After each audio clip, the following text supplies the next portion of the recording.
Kalef ben Naomi na ama elune shama di hintin tale leavdil refua shelema Eliora bat Naomi Eldad ben Eliora mo hong dam thena diong hintin tuni topic diu chu piam tale hong kisam kai dia man chu ka hepon hi jong le ga sei mat guham ha motivin he chu piam tale am Israel Yehudi khat isupi sangam khat iti kingai lut heding ham ti pa chung chang hong hintin aji chu piting a poi Muhammad ya hile tuni chana hi galut a yum na u kaimanga yum na le Vietnamic da so sit no si hi he su ke sau banga chu khat le khat kizu tu zi khat le khat ki sei sit tu zi nge na hi in na he chi pa sim phat na dinga chon kilung sit na pai i ha si u nga in he chi pa chu in sei na ding wa chon thêm khát ở background thêm khát gã xây lều hen ipi hin ấy tụ tang ham ipi zia chu khát là khát cái ngày nát thấy lều ham thì pa chuyện xây lều hen mihim kiti hi hết đi ngô mà sắp na chun mihim kiti hin lunggel thuni akinain lunggel thuni akinain khát hi ta sa dol a lunggel khát akinain alang khát lang ki ajan thagau dol hen lunggel khát akinai kit sonin hi chite ni chu hoi ta hung chi khom thei ting le bo chun Hashem kin ibolding dol dan di ta pa chung ki bol the ya e chipa dung zu ya chu khat le khat hong ki kingai na thei hu ma hi e ti chu hen la itiam khat a ta asat dol a ilungel pa chu ong ha zo ni nya hi le chun mi hem ki ti hi koi ma cha to ki tu lo he chu e hon pi seiwam ta hi le mi ama le ma ki lung sit ho khu ama le ma changa ki lung sit ama le ma ki gel ho khu EPZ a male makigel kho am tia hele hichi lunggel ata asa dol a lunggel pa khu zo khun alhagaw thu dol a lunggel pa chu ahin gal zo a ata asa dol a lunggel pa chu ong ha zo ting la chun mi hin ki ti hin hichi amale ma ki lung sit na pa ta stola ki lung sit na pa na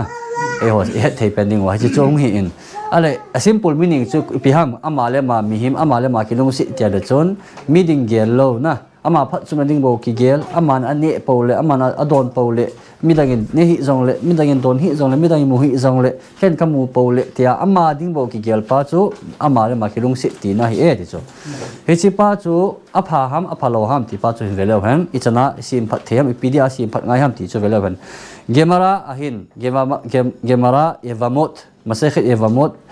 page 42 alef na chu pi ki siam te haile ka sei gut hung ki sam kai lo mai the jong le ana ngai ham leo chon hung sexy mai the na mi khat nu mai khat hi anaw vop la ya hin ama chu tu lai khanga hi nu mai e ho context sai se ding ala chon naw vop sa ki cheng loi chonam nan chu ala hi chi gemara to chun ki kal dem ti pa chu hung hi in ipi ki se ma ta hi le gemara a chu ipi ki se nu mai khat chu anaw vop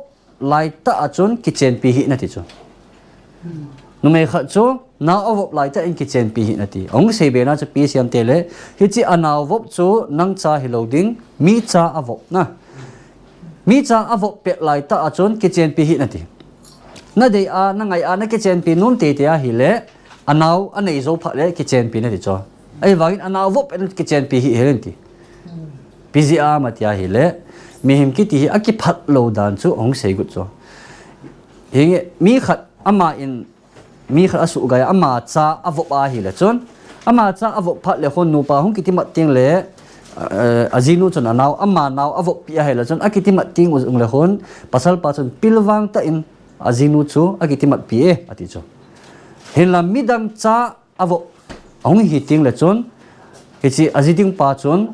midam cha a hi pa chu hung ki gel hi alup khom pe wa cho alung gel pa chung ki lung hung ki lam dang thei ta cho nam phua azinu cho ain ki timat pi ding ai ti cho epidia nam phua bol ham tele elaya anaw asunga anu oi sunga na chu thi hen ti a hi su sit ading hi plan ama ki gin lo ka ai hung leng do jing ai ti cho ala chona den jana cho piam tele ichlaya naw sen ki vok cho anun avok cho atha kha thei ding a hi je a chu lai mi pa chon atha kha thei ding a hi je a chon anaw vok pe la chon kitchen pi hi na ti chu na kitchen pi nu le naw nei zo pa na kitchen pi ni je pi hil nom tia hele mi em ki ti hi ta sa thu do la hagaw pang lo a ta sa thu dol bo a i hung chi ting le hin ấy mà cái lung sit na hong kine à he chi cái lung sit na pa hi lấy sit chunga mi gi lo pen a ki hetai ti chu mi him ama le ma ta sa dola cái lung sit chu lấy sit chunga mi gi lo pen he ati ama ding a zo mi gi lo hi mi dang ding bo hi lo a ama ding a mi gi lo he ati pe ke vo a pe ke sem ta hele pe ke vo la chipa sanga chun ate ka na khat ga se lo hen hoi lai ku na chi chu iti mu thewam ta hele chapang hu kum som le thumal hin ma sang sia hu ya char ha to fa nei nai lo cho pathin tha gau thing pa khona anei nai lo ven anei pau khoi le nature hara bo anei na lai ve ti chu chi tin mu do thea ma tia hi le mu do thera chu te ka nain kichip na nau sen kichip na dei cho kichip na khat pe le chon ade ki pa aka lai bang chu ki pa ta ve ta kichip na chu na pi a hi le ale adang khat na mu ki a hi le khat a choi a khut lang khat a choi ding lang khat lang khat a kila ki cho ni nei ta na a khut te ni ong ta lo cho khat a mu ki ade be ki aga la ki ale a thum na pa ga la cho khat na pa cho ki tang hata cho ma kho sa poi a kila thu thu cho a ki lu sit anan cho chapang cho ipija ta ba cho chapang ki lu sit he ya ipidinga ama ding bo ai ta cho hi ta bang lom loma cho git lo khan si mi ang vo num cho na mi ang vo ki vo theu cho chapang ho thil khat ki chua ki na theu cho million ho ko ma cha ki na ta lo cho thil khat ki chu ja ki na ki be ki zet kap ti mu kha lo cho million ho e ba chapang ho cho thil ki chu hung ki chu dingu khat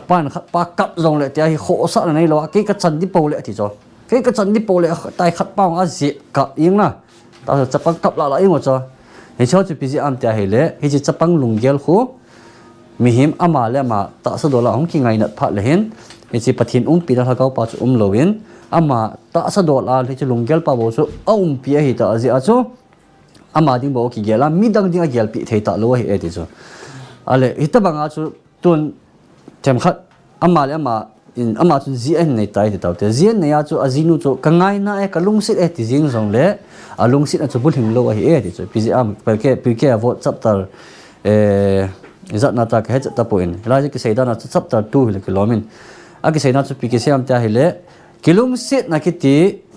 a ki khaina azi khat kilung sit na ki ti hi ichi azi chu hung be a hi le chon kilung sit na ta poi ki chu te ka na mi khat chu mel hoi asa azi a chu aki chen pi na ale amel hoi ja aki chen pi hi kha ai la chon amel hoi na chong beiting la chon azinu alung sit ang chu beiding ai tai ti hai cho ai mi khat mo example ai se ten chu tabang chu hin ten hoti ya chu kilung sit na thil kha aki khai thei pa chu iti ip koi chunga umam te hele he chi amma achanga kilung sit pa chon midang alung sit jong le azi khat oma hi alung sit ai bo ve chu chi azi chom lo hu beiting la chon midang alung sit na to lo he ti chu hoti ja chu bo theu chu pi ham tia hele mi him a su pi khat elo azi khat acha khat lungsit di ta a hagau a ki lungsit na theiding pa chu itian bol itian nei theiding am tia hele pirke vo chi pirke vo ma ki chu pi ki siam tia hele in la ki lungsit na a ki khaina lo azi be hila ki lungsit na chu be ti nei ta lo he eti chu a sai nong chu mi kha in ama ki lungsit na pa chu ong ki dal ha a amit ang hana midang zo an gel poimo ting le bo chon hi chi lung sit na pa chu den the hi et hi chu piti bol di ham tia hela chon hi chi ta asal haga ta asalama iki su boi na pa zo si chu a hi the chanai thagau langa hi thagau langai lut gut de na thagau ai te ka ni si le hon jong messenger whatsapp iboluvin musar ho ala khau inei ta bin cho chu khat le ve nga ngai lew hen nan cho chon all ola hilanga ita asau lunggel pa chu ilagau lunggel pa chon agal zona the dinga chu all ai kholui cho tha pa chu i kholuin ita chu in khol ti la chon lagau tha pa chu ung hat ting la chon a hin but theiding it's a hin but zo zal abo chu mi him in amal ma bo ki gel na kilung thimpi na ti diam ki gel kho na pa chu a hin le ha thei ba dinga he chu isai no mo chu mi him ki ti tora le mitzvot langa lagau thu dola yung ki pi ting le bo hin na lagau thu dola yung ki pi ting le bo hin ei ma ding ti ta lo mi dang ding jong ki gel thei pa na hi e ti na hi chu hen la tora le mitzvot hin dal ha a khovel thu bowa lai sia ai ki bol lai sia chu mi dang a ki mo thei mo mong lo e abo ki mo hi e ti chu he chu si a chu tora a pyung ki sem tele gancha hon vakeng sang ti na